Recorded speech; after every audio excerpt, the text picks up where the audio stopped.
Jangan lupa subscribe, like, and share. Assalamualaikum warahmatullahi wabarakatuh.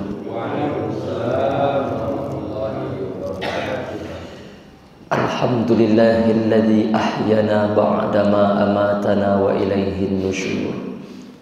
Ashhadu an la ilaha illallah wahdahu la syarikalah wa ashhadu anna sayyidana Muhammadan rahmatan lil alamin. Allahumma salli wa sallim wa barik wa karim wa hadzal nabiyil karim sayyidina wa habibina wa syafi'ina wa qurrati a'yunina wa maulana Muhammad sallallahu alaihi wasallam. Bersyukur kita kepada Allah, subuh ini Allah kumpulkan kita kembali di tempat yang baik, masjid, bersama orang-orang yang baik, hamba-hamba Allah yang soleh, hamba-hamba Allah yang solihah, hamba-hamba Allah yang beriman, dengan niat yang baik pula menunaikan sholat subuh berjamaah, kemudian tazkirah, kata orang Melayu, kata orang seberang Malaysia, Singapura, kita menyebutnya tausiah, atau mendengarkan pengajian subuh di tempat yang baik bersama orang-orang yang baik dengan niat yang baik. Maka ini nikmat dari Allah Subhanahu wa ta'ala. Betapa banyak orang barangkali subuh ini, pagi ini ada di tempat tidak baik, dengan orang-orang yang tidak baik pula, dengan niat yang juga tidak elok. Nah, maka nikmat yang banyak ini kita syukuri dengan mengucapkan Alhamdulillahi Rabbil Alamin.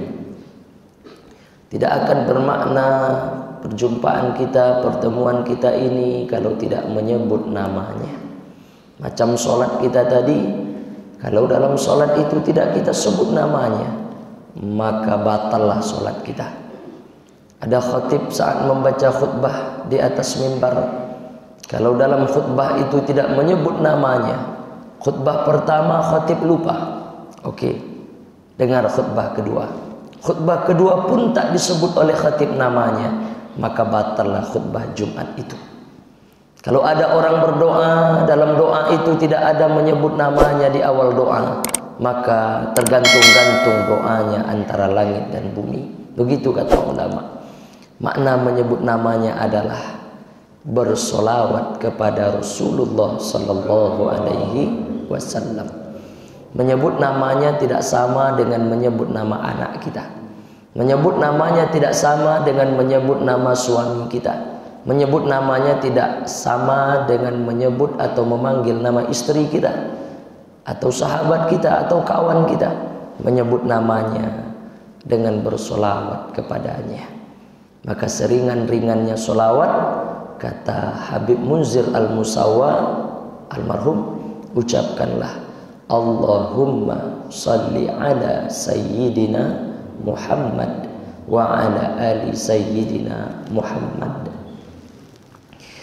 Bapak-bapakku, ibu-ibuku, saudara-saudariku, jamaah subuh yang dimuliakan Allah Subhanahu wa ta'ala. Maka dengan bersolawat pagi ini, solawat itu akan dibawa oleh malaikat rahmat. Kemana dibawa? Ke makam Rasulullah sallallahu alaihi wasallam di Madinah Al-Munawwarah. Mudah-mudahan kelak kita dihantarkan oleh Allah Subhanahu wa ta'ala atas nikmat kudrah dan iradahnya sampai bisa ke makam Nabi Muhammad sallallahu alaihi wasallam. Gimana caranya Pak Ustadz? Mendaftarlah ke Ustadz Royan, berangkat umroh. Beliau baru saja pulang dan dengar kabar tak lama lagi akan berangkat sekali lagi.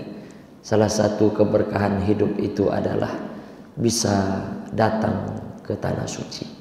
Kita doakan kepada Allah, mudah-mudahan seluruh jamaah al-mukhlisin sebelum malaikat maut mencabut nyawa, Allah berikan kesempatan datang ke dua tanah haram, Madinah dan Makkah. Amin ya rabbal alamin.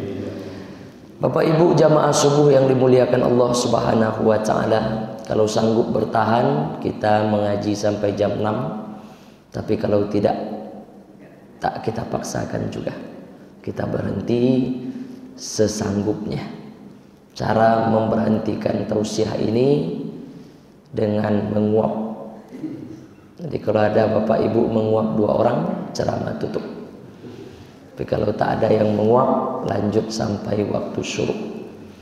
Bapak Ibu jamaah subuh yang dimuliakan Allah, ayahanda pengurus masjid, Pak Ketua beserta perangkat-perangkat yang kita hormati dan muliakan, kemudian guru kita Ustadz Royan dan guru-guru kita yang lain, tak dapat kita sebut satu-satu. Kita hormati dan muliakan seluruh jamaah yang hadir subuh ini. Insya Allah yang hadir ini adalah hamba-hamba yang dimuliakan Allah Subhanahu wa taala. Amin ya rabbal alamin. Kaji kita subuh ini kita sesuaikan dengan momen yang ada. Masuk bulan Rajab kita cerita tentang Isra Mi'raj. Masuk bulan Zulhijjah kita cerita tentang kurban dan haji. Masuk bulan Muharram kita cerita tentang tahun baru Islam. Masuk bulan Ramadan kita cerita tentang puasa atau tentang nuzulul Quran. Masuk bulan apa lagi itu? Jadi kata ulama, tausiah ceramah yang baik itu kalau isinya, kontennya kata orang sekarang disesuaikan dengan momennya. Kalau bulan Zulhijjah itu bulan memang sudah mulia dari dulu. Di zaman Nabi Ibrahim sampai kafir Quraisy pun memuliakan Zulhijjah. Kenapa? Karena ada sejarahnya. Apa sejarahnya? Disembelihnya anak kandungnya oleh Ibrahim, Ismail alaihissalam. Apalagi sejarahnya? Haji. Masuk bulan Muharram ada sejarah yang melatar belakangi sehingga bulan itu sudah dimuliakan oleh Yahudi dari dulu. Kenapa orang Yahudi memuliakan bulan Muharram? Tanggal 10 Muharram Musa alaihissalam diselamatkan oleh Allah dari kejaran Fir'aun. Musa selamat, Fir'aun tenggelam di Laut Merah. Maka selamatnya Musa itu diingat-ingat setiap tahun dengan cara apa? Berpuasa setiap tanggal 10 Muharram. Jadi ada sejarahnya sehingga bulan itu sudah dimuliakan orang. Tapi bulan Rabiul Awal bulan biasa-biasa saja. Tak ada mulia-mulianya. Sebelum Nabi Muhammad lahir. Dipilih oleh Allah bulan Rabiul Awal tempat kelahiran Nabi bukan tanpa sebab. Kalau Nabi lahir bulan Zulhijjah, maka orang akan menggandeng-gandengkan, akan membanding-bandingkan. Karena di bulan itu sudah ada juga ibadah haji, sudah ada juga ibadah kurban. Kalau Nabi Muhammad lahir bulan Muharram, maka orang akan menggandeng-gandengkan, akan membanding-bandingkan. Karena di bulan itu 3000 tahun yang lalu sudah ada juga sejarah hebatnya, yaitu tanggal 10 Muharram diselamatkannya Nabi Musa oleh Allah dari kejaran Fir'aun laknatullah alaihi.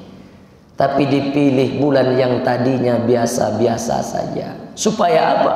Supaya bulan itu terangkat kemuliaannya dengan kelahiran Nabi Muhammad sallallahu alaihi wasallam.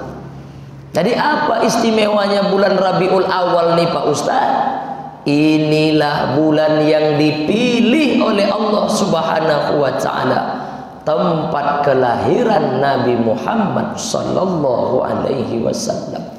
Maka bulan ini menjadi mulia, maka bulan ini menjadi istimewa. Andai ada di antara Bapak Ibu yang tak tahu keistimewaan Rabiul Awal, subuh ini jadi tahu. Kenapa istimewa? Karena bulan ini bulan dilahirkan Nabi Muhammad sallallahu alaihi wasallam. Maka orang di sebahagian tempat menyebut bulan ini tidak dengan Rabiul Awal, tapi orang menyebut bulan ini dengan nama bulan Maulid. Apa arti Maulid? Waktu kelahiran. Maka waktu kelahiran Nabi itu bulan Rabiul Awal. Tidak ada perbedaan pendapat ulama satupun. Tidak ada ulama yang menyebut Nabi itu lahir bulan Sya'ban. Tidak ada ulama yang menyebut Nabi itu lahir bulan Rajab. Tidak ada ulama yang menyebut Nabi itu lahir bulan Zulqa'dah. Tak ada.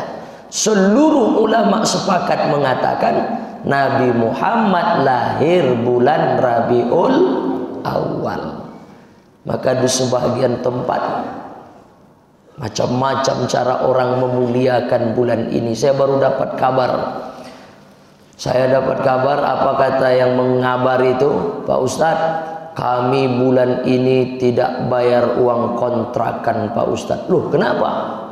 Karena kata yang punya rumah, inilah bulan yang istimewa, bulan dilahirkan Nabi Muhammad sallallahu alaihi wasallam, maka saya ingin bersedekah. Kenapa bapak itu bisa menggratiskan orang yang mengontrak rumahnya? Karena dia ngaji. Apa yang dia tahu? Abu Lahab dulu bersedekah dengan kelahiran Nabi Muhammad. Mana dalilnya? Mana landasan tempat berpijaknya? Tengok dalam kitab Mafahim Yajibu Antusohah yang ditulis oleh ulama besar Sayyid Muhammad Alawi Al-Maliki. Abbas bermimpi pada satu malam, Abu Lahab saudaraku masuk neraka, kata Abbas. Tapi azabnya setiap hari Senin diringankan oleh Allah Subhanahu wa ta'ala. Abbas bertanya kepada saudaranya Abu Lahab, wahai Abu Lahab, macam mana neraka itu? Kata Abu Lahab, kerikilnya ditaruh di tapak kaki, menggelegar otak di kepala, saking panasnya. Kemudian kata Abu Lahab, tapi azabku setiap hari Senin diringankan. Loh, kenapa azabmu diringankan setiap hari Senin? Karena dulu aku gembira menyambut kelahiran anaknya Aminah. Aminah melahirkan Suwaibah yang diutus oleh Abu Lahab untuk menjaga adik iparnya itu. Kenapa Aminah disebut adik iparnya? Karena Abdullah ayah Nabi adik kontan oleh Abu Lahab. Abdul Muttalib punya anak laki-laki 10 orang. 5 orang masyhur, populer, karena ditulis sejarahnya oleh orang. Abdullah ayah Nabi, Abu Talib ayahnya Sayyidina Ali, Hamzah yang bergelar Asadullah. Walaupun jarak usia Hamzah dengan Rasulullah tak beda jauh, tapi Hamzah itu anak Abdul Muttalib, maka jalan paman oleh Rasulullah. Kemudian Abbas masuk Islam. Apa istimewanya Abbas? Abbas punya anak laki-laki yang bernama Abdullah. Ada 7 orang periwayat hadis Nabi yang paling banyak. Satu di antara yang 7 namanya Abdullah ibnu Abbas, Abdullah bin Abbas. Abdullah anaknya Abbas. Kemudian yang kelima, Abdul Uzza, yang disembah oleh orang waktu itu. Latta, Uzza, Manat, Jibti, Tawud. Nah, Uzza itu salah satu nama berhala, nama Tuhan mereka waktu itu. Nah, dia ini bernama Abdul Uzza, hambanya Uzza. Karena dia ganteng, gagah. Kalau dia datang tuh macam api yang menyala-nyala. Api kan gagah, bercahaya, bersinar. Maka orang memanggilnya Abu Lahab. Jadi kalau ada kita ini bapak-bapak di sini ganteng, gagah, panggillah Abu Lahab. Tapi tak nak pula kita gelar itu ya. Sekalipun itu bagus maknanya, Abu Lahab tuh gagah karena orangnya ganteng, gagah, perkasa. Tapi Abu Lahab tuh karena tak elok perangainya, bahkan dijamin masuk neraka. Kalau ada bapak ibu di sini yang ragu tentang Abu Lahab masuk neraka atau surga, berarti dia tidak hafal surah Al-Lahab. Yang hafal surah Al-Lahab tahu dia. Abu Lahab, Ummu Jamil istrinya masuk neraka jahanam. Nah, Bapak Ibu yang dimuliakan Allah Subhanahu wa taala, tapi ada istimewanya. Abu Lahab dipastikan masuk neraka, tapi setiap hari Senin azabnya diringankan Allah karena Abdullah punya istri namanya Aminah. Aminah maknanya perempuan yang amanah. Punya anak Muhammad sallallahu alaihi wasallam. Sebelum Muhammad lahir, Abdul Uzza atau Abu Lahab tadi mengutus hamba sahayanya yang bernama Suwaibah menjaga adik iparnya itu. Karena Aminah tak lagi punya suami. Abdullah sudah meninggal dalam perjalanan dagang di Madinah ketika hamilnya Aminah 2 bulan. Jadi 2 bulan Nabi Muhammad dalam kandungan emaknya itu sudah jadi yatim. Makanya Nabi sayang betul kepada orang yang berkasih sayang dengan anak yatim. Nabi lahir dalam keadaan yatim. Nabi sayang pada anak yatim. Nabi sayang kepada orang yang berkasih sayang dengan anak yatim. Saking sayangnya Nabi dengan orang yang berkasih sayang dengan anak yatim, apa kata Nabi? Ana wa kafilul yatim. Aku bersama orang-orang yang berkasih sayang dengan anak yatim. Kahataini fil jannah. Seperti ini nanti bertetangga denganku di surga, kata Nabi Muhammad sallallahu alaihi wasallam. Jari tengah, jari telunjuk, tetangga dekat, bukan tetangga jauh.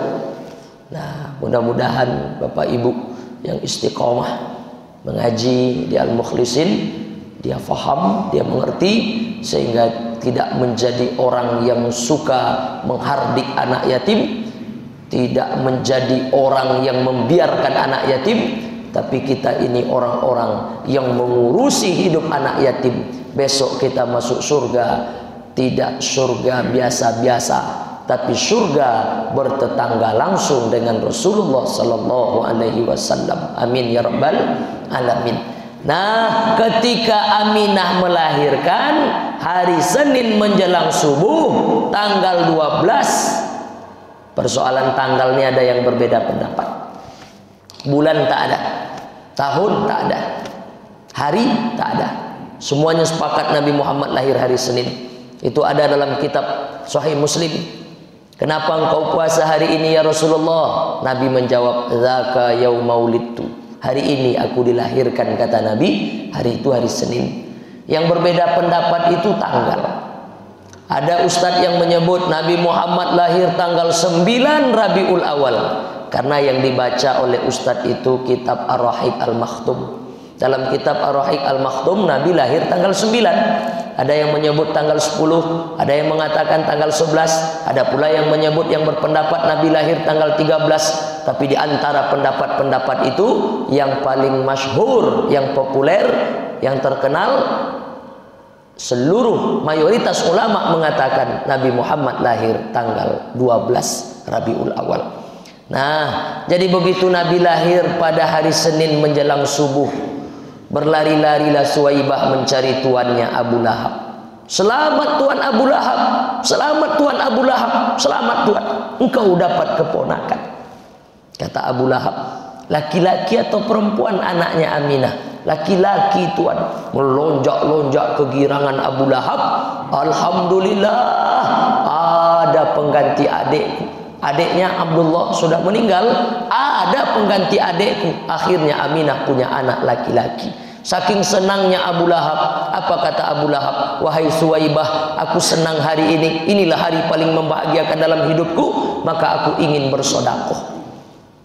Jadi di hari kelahiran Nabi Muhammad itu, Pak, Ibu, saking senangnya Abu Lahab bersedekah. Apa sedekahnya? Suwaibah dibebaskan dari budak menjadi orang merdeka. Bukan tanggung-tanggung tuh sedekahnya. Kenapa? Satu orang budak kalau dijual di pasar Ukaz harganya paling rendah 100 juta. Berarti di hari kelahiran Nabi, di maulid itu, berapa sedekah Abu Lahab? 100 juta. Jadi kalau ada bapak ibu di bulan maulid nih sanggup sedekah 100 juta, itu baru selevel dengan Abu Lahab. Selevel baru tuh. Ini sedekah 300.000, ceritanya sampai 4 bulan. Jadi intinya apa? Di bulan maulid ini salah satu yang paling utama kita perbanyak adalah sedekah. Sebagaimana gembiranya Abu Lahab sanggup bersedekah sampai 100 juta di hari maulid Nabi, di hari kelahiran Nabi, maka kita orang yang beriman seharusnya lebih hebat lagi, lebih semangat lagi sedekah kita. Kalau bisa sedekah duit, pakai duit. Tak bisa sedekah duit, pakai tenaga. Tak bisa sedekah tenaga, pakai pikiran, pakai ide-ide. Apa yang bisa kita sumbangkan untuk memeriahkan, apa yang bisa kita sumbangkan untuk membuat orang jadi ingat dengan bulan ini, bahwa bulan ini adalah bulan yang istimewa, ini bulan yang mulia, bulan dilahirkannya Nabi Muhammad sallallahu alaihi. Makanya dibuat oleh orang acara-acara maulid. Malam tadi saya mengaji peringatan maulid Nabi, pas baru datang saja sudah disambut dengan umbul-umbul marawa-marawa, naik ke atas pentas tempat ceramah. Luar biasa lagi. Kalau sanggup macam itu buat, bagus.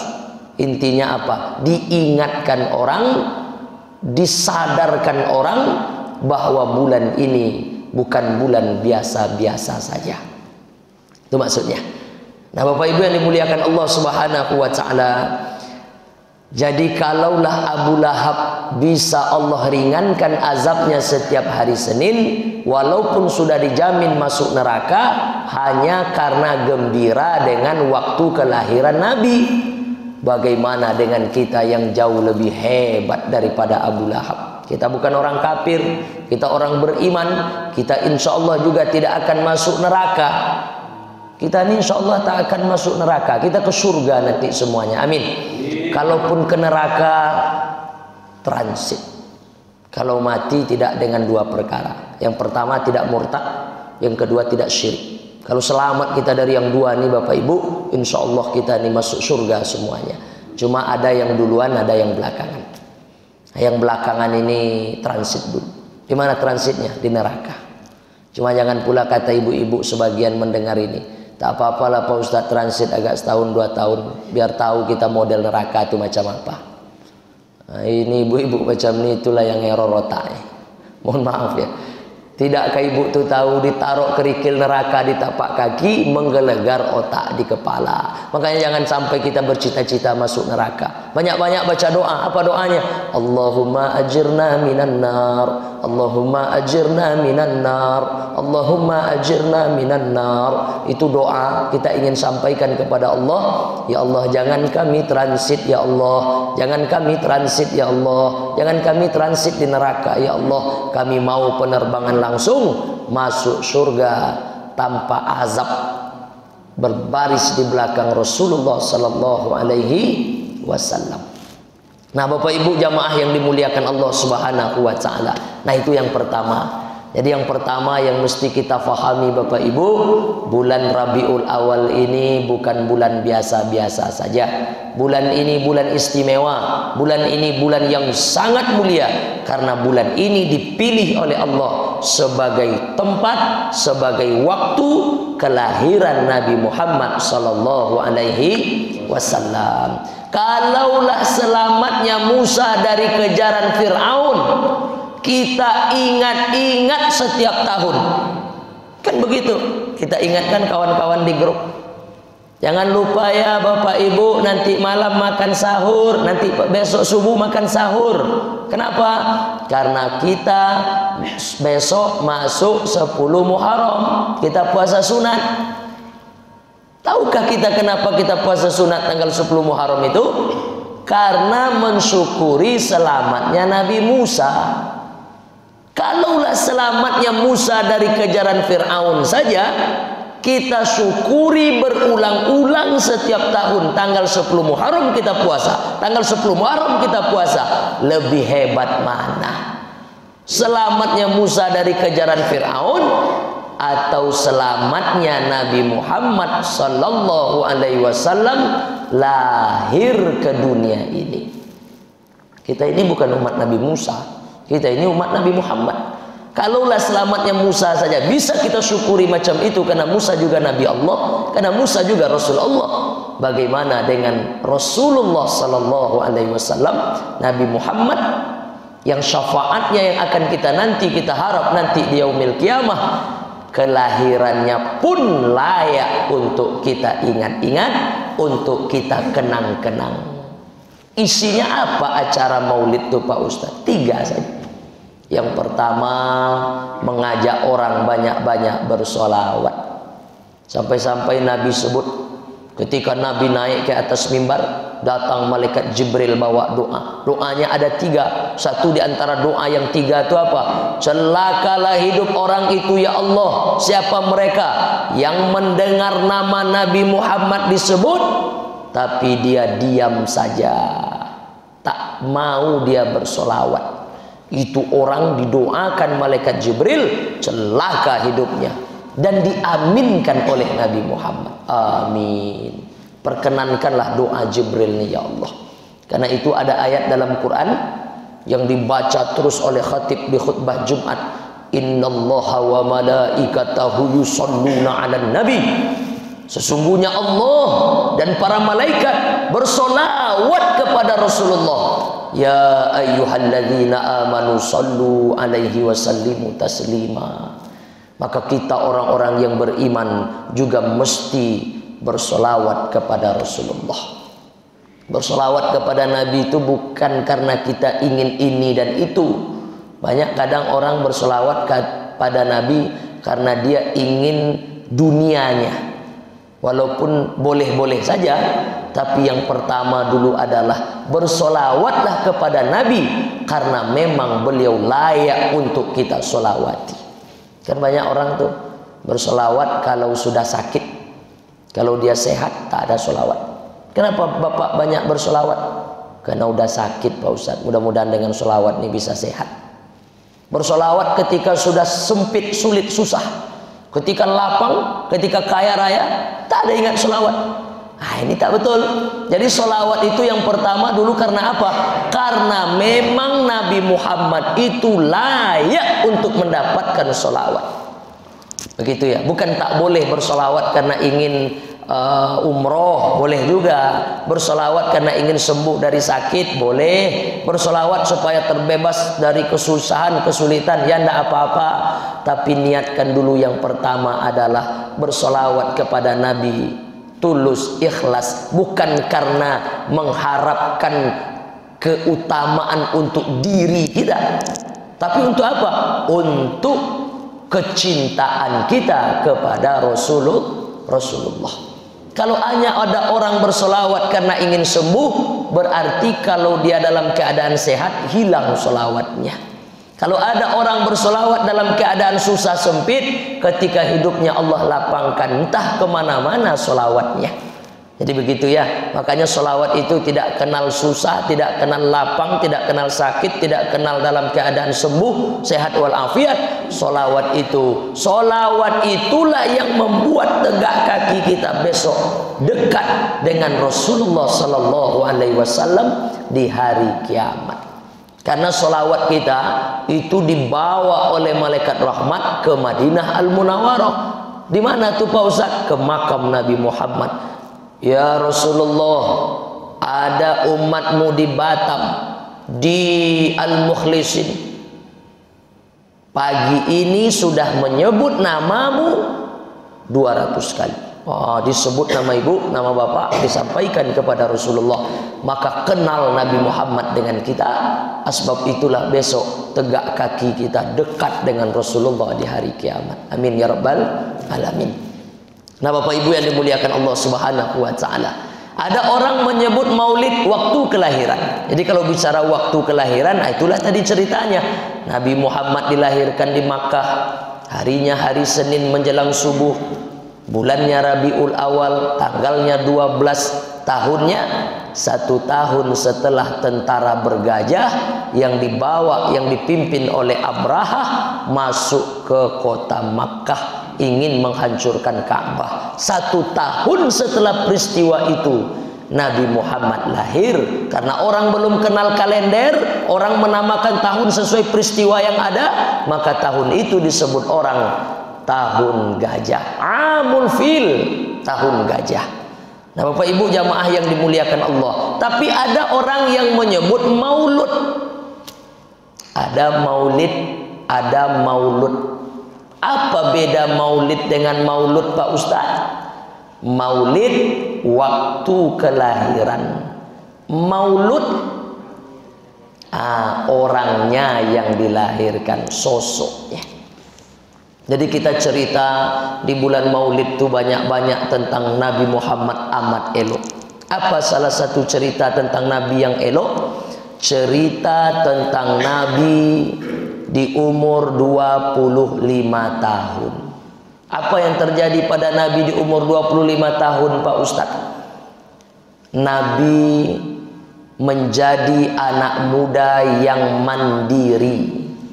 Makanya anak-anak kita, Bapak Ibu, kalau sudah 25 tahun usianya, itu sudah layak hidup mandiri. Tak lagi meminta-minta sama mak, sama ayah, tak lagi bergantung kepada orang. Dia sudah bisa mengerahkan segenap bakat dan potensinya untuk bertahan hidup, untuk mendapatkan sesuatu untuk dirinya. Nah, kayak latih anak-anak kita. Dari usia berapa anak itu dilatih, Pak Ustadz?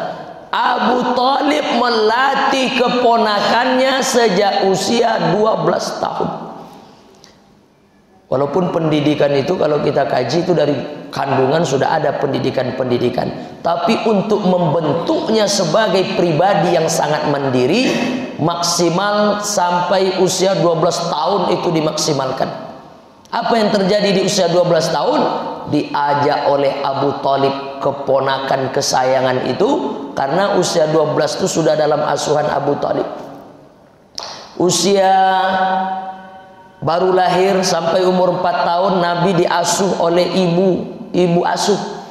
Suwaibah ibu asuh pertama, pindah ke Halimah ibu asuh kedua. Sampai umur berapa? 4 tahun. Umur 4 tahun Halimah mengembalikan Nabi Muhammad ke ibu kandung, Aminah. Sampai pada usia 6 tahun bersama Aminah, dibawalah anak ini pergi menengok kubur ayah. Nabi Muhammad diajak oleh Aminah menengok kubur ayahnya yang sudah meninggal 2 bulan beliau dalam kandungan dulu. Nah, setelah menengok kubur ayah di Madinah, balik pulang. Tak sampai ke rumah, Pak Ibu, baru sampai di satu kampung yang bernama Abawa, antara Makkah dan Madinah letaknya. Meninggallah Aminah. Tengok sedihnya Nabi Muhammad. Baru saja menengok kubur ayah, baru saja bisa berziarah ke kubur ayah, emak meninggal pula. Pergi dalam keadaan yatim, pulang yatim piatu. Ketika sudah yatim piatu, diasuh oleh kakek namanya Abdul Muthalib.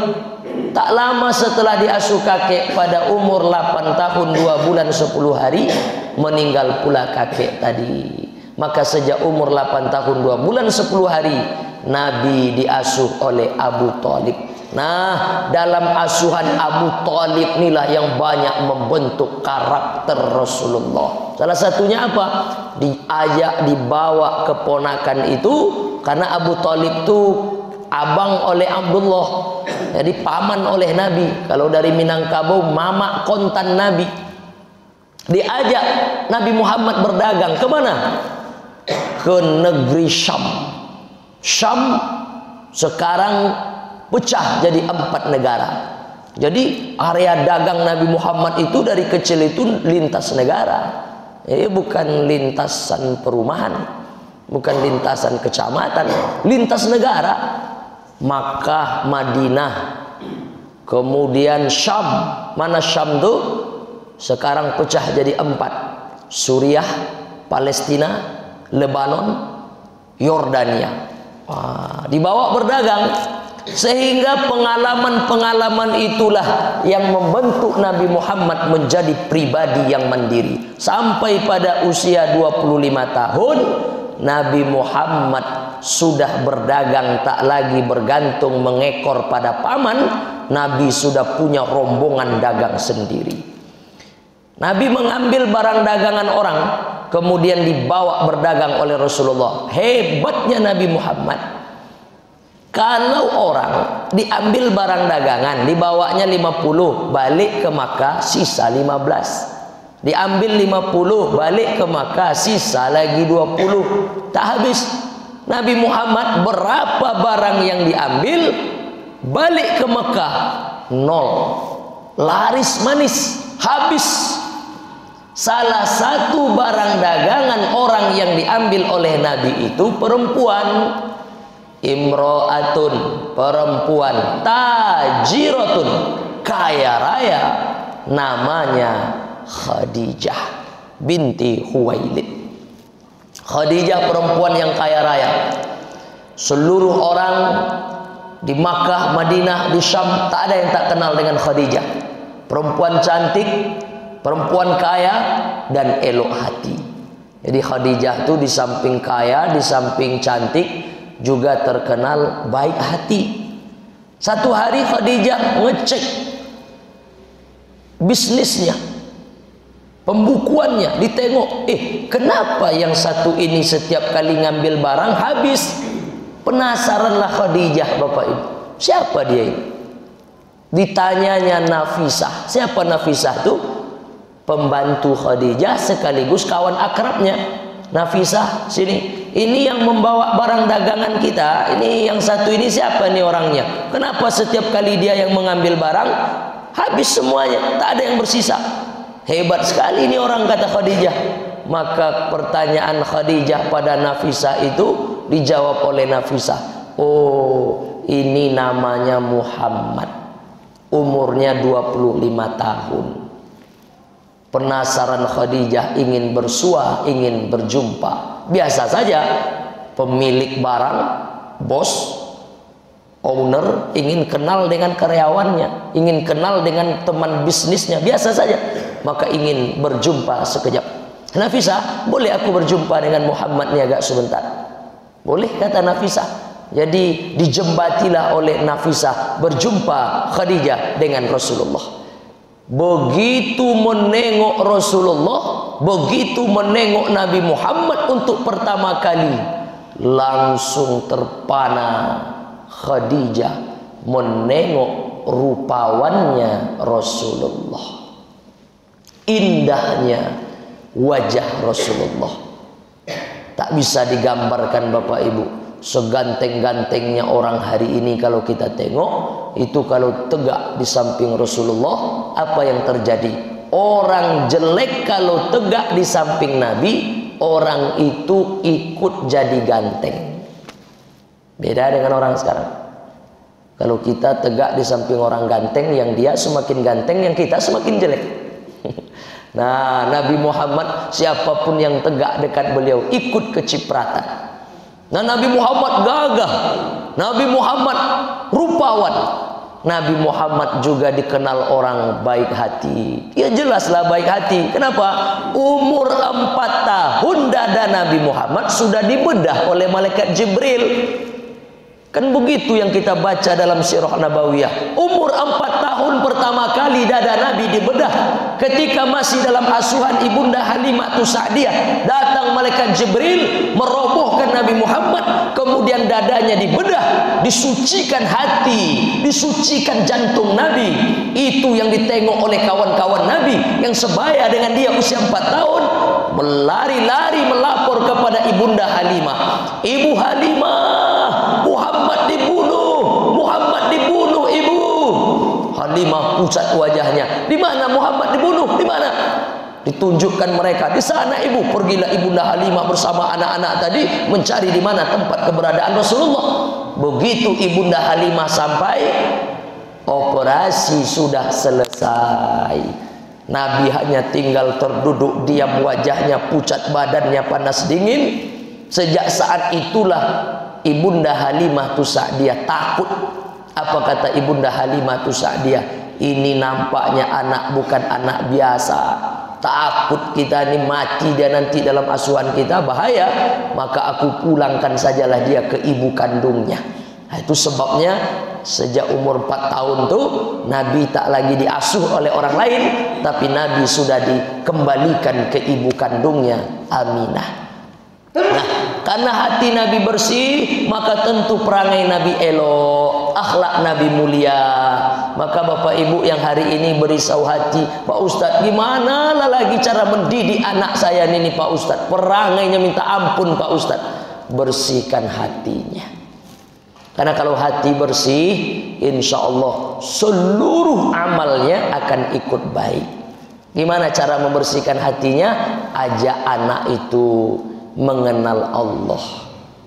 Makanya agama itu yang pertama kata ulama, awaluddin ma'rifatullah. Awal dari agama itu mengenal Allah. Mengenal Allah itu gimana? Ingat-ingat kepada Allah. Cara mengingat Allah itu gimana? Zikrullah. Di samping memperkenalkan anak dengan sifat 20 misalnya, maka ajak anak berzikir, ajak anak banyak-banyak mengucapkan subhanallah, ajak anak-anak banyak-banyak mengucapkan la ilaha illallah. Bersihkan hatinya dengan cara apa? Banyak-banyak zikrullah. Begitu menengok Nabi Muhammad yang rupawan, yang indah, yang gagah perkasa, yang elok perangainya tadi, terpanalah Khadijah. Kemudian berbisik Khadijah kepada Nafisah. Apa kata Khadijah kepada Nafisah? Nafisah, aku ingin menikah dengan Muhammad. Itu pernikahan Khadijah yang ketiga kali, Pak. Nikah yang pertama suami Khadijah meninggal. Nikah yang kedua sama. Maka Nabi itu suami ketiga oleh Khadijah. Begitu yang kita baca dalam riwayat. Pak Ustaz, berarti berapa tuh jarak usia Khadijah dengan Nabi? 40 tahun Khadijah, Nabi 25. Tak sebandinglah dia kalau berdiri di pelaminan. Setiap orang yang datang menengok Nabi dan Khadijah bersanding di pelaminan waktu itu, dibuatkan walimah, ramai orang datang. Semua orang berdecak kagum. Serasi. Nabi 25, Khadijah 40. Kok bisa serasi? Khadijah walaupun umurnya 40, macam anak gadis 25 tahun. Kok bisa Pak Ustaz? Orang kaya. Orang kaya iyalah ke salonnya 3 kali sepekan. Belum ada lagi salonnya. Nah, terus gimana ceritanya Khadijah tuh kok bisa kaya? Kok bisa cantik? Kok bisa awet muda? 40 umurnya tapi macam 25 tahun? Apa tuh skincare-nya Pak Ustadz? Nggak ada skincare-nya, Bu. Terus apa yang dipakainya Pak Ustadz? Yang dipakainya satu saja. Apa itu? Hatinya bersih. Jadi rupanya yang membuat kita awet muda nih hati itu dibersihkan. Asal bersih hati kita, banyak-banyak berzikir kepada Allah. Mudah-mudahan segala penyakit-penyakit hati itu lenyap. Tak ada lagi dendam kesumat, hilang itu hasad, hilang itu hasud, hilang itu iri dengki, hilang itu penyakit-penyakit hati, maka hati bersih. Kalau di dalamnya bersih, membayang sampai keluar, maka ada orang indah aja nampak, padahal yang dipakainya cuma pipa nomor 4 bedaknya. Tapi cantik, tapi anggun, awet muda, padahal bedaknya cuma pipa nomor 4. Tengok dulu mak-mak kita, paling hebat bedaknya Kelly. Betul ya? Apa masih ada pipa nomor 4 tuh dijual orang kan? Nah, di pasar kaget banyak tuh, entah berapa harganya satu, murah. Ada orang yang ke salon minimal sekali sebulan, pakai produk ini, habis duit sampai 5 juta sekali belanja, tapi tak juga nampak anggun indah. Kenapa? Hati di dalam tidak bersih, membayang ke wajah, nengok orang macam mau marah aja, maka nampak lebih tua 20 tahun dari usia sebenarnya. Ada produk, pakailah oleh akan membuat Anda nampak muda 10 tahun dari usia yang sesungguhnya. Namanya Olay. Kok Ustaz tahu? Pernah saya tengok iklannya. Nah, kalau usianya 40 macam anak 30 tahun. Tapi kalau orang yang hatinya bersih, justru sebaliknya, usianya 50 tahun tapi nampak macam anak gadis 30 tahun. Ibu-ibu di Al-Mukhlis ini mungkin produknya tak mahal-mahal, tapi hatinya bersih, maka nampak awet muda semuanya. Alhamdulillah. Nah, Bapak Ibu jamaah yang dimuliakan Allah Subhanahu wa taala. Nah, kita kembali. Akhirnya dipinanglah oleh Khadijah Nabi Muhammad. Nah, ini pelajaran bagi kita. Yang meminangnya siapa? Nabi yang meminang Khadijah atau Khadijah yang meminang Nabi? Nabi memang datang ke keluarga Khadijah, betul. Tapi ungkapan perasaan itu lebih dulu diutarakan oleh Khadijah. Itu dalil ibu-ibu boleh mengutarakan perasaan lebih dulu kepada laki-laki. Bukan ibu maksudnya, anak perempuan.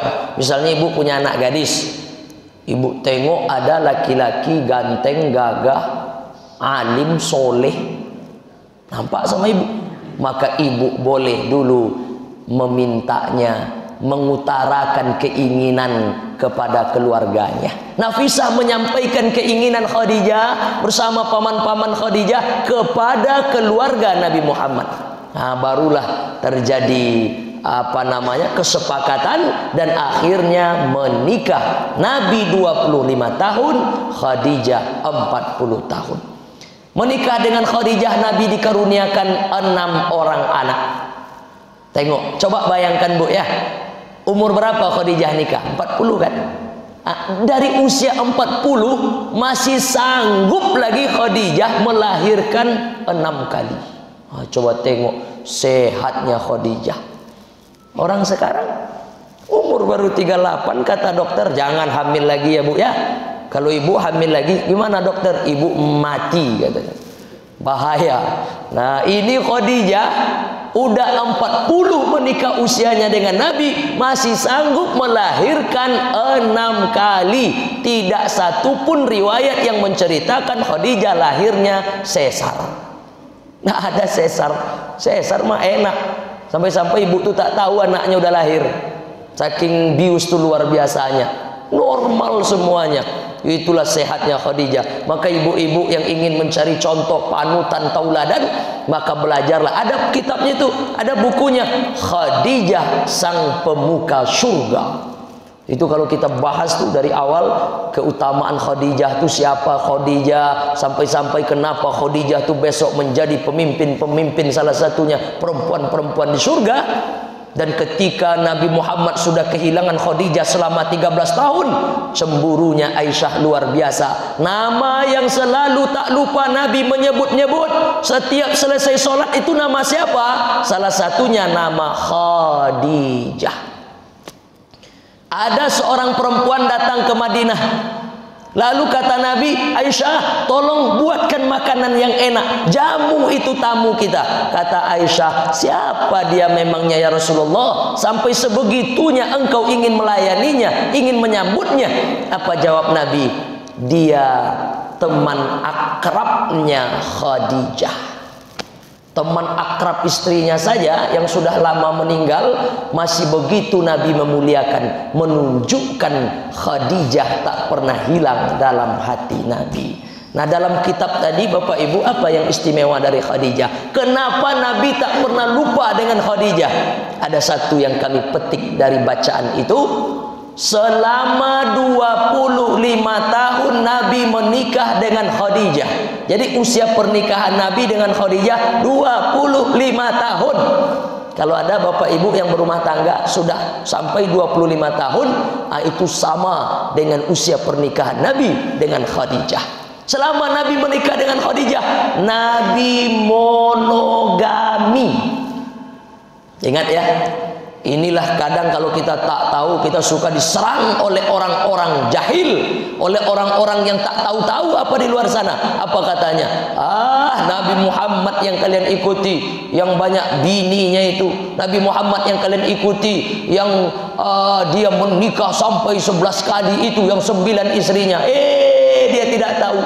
Dibandingkan dengan yang lain, Abu Lahab, Abu Jahal pun tak berapa-berapa istrinya. Jangan membanding, kata orang tidak apple to apple. Bandingkan Nabi dengan Nabi. Bandingkan Nabi Muhammad punya istri 11, 9 dengan siapa? Dengan istrinya Nabi Daud. Berapa orang istri Nabi Daud? 100. Gimana ceritanya tuh Ustaz? Ya begitu dulu. Bandingkan Nabi Muhammad punya istri 9 atau 11 dengan siapa?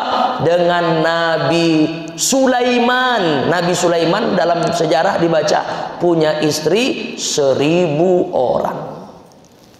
Bayangkan kalau Nabi Sulaiman mencalek 2024. Bininya aja yang mencoblos duduk satu, dapat kursi. Nah, bandingkannya begitu. Ini membandingkan istri Nabi dengan istri PNS. Mana bisa? Jelas ya. Nah Bapak Ibu yang dimuliakan Allah. Tapi ingat, Nabi poligami hanya 13 tahun, monogami 25 tahun. Banyak sejarah yang bisa kita keluarkan, cerita tentang rumah tangga Nabi Muhammad. Intinya apa? Selama 25 tahun Nabi Muhammad menikah dengan Khadijah, apa yang dikatakan? Tidak sekalipun suara Khadijah lebih tinggi nadanya daripada suara Rasulullah. Padahal kurang apa lagi Khadijah tuh Pak? Cantik, kaya, subur, apalagi keturunan bangsawan, orang hebat. Tapi dalam rumah tangga tak sekalipun Khadijah berkata nadanya lebih tinggi daripada nada suara Rasulullah. Kalau Nabi nada suaranya 8, Khadijah 7. Kalau Nabi volume suaranya 7, Khadijah 6. Begitu terus. Itulah yang membuat Nabi tidak pernah hilang Khadijah dalam hatinya.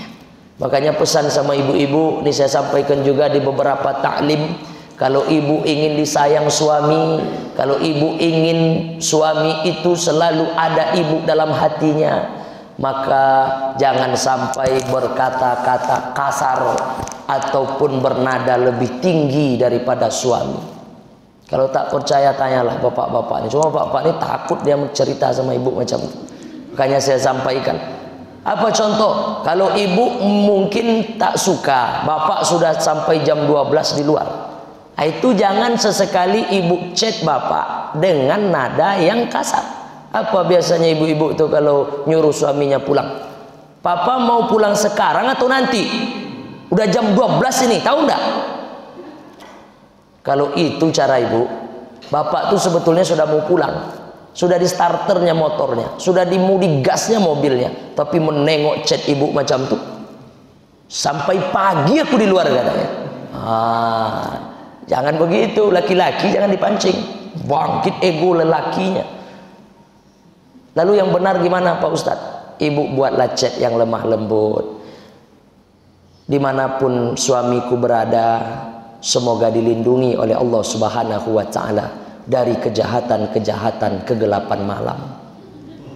Itu masih ada setengah lagi teh tariknya, diminumnya sampai habis cepat. Aku mau balik lagi katanya.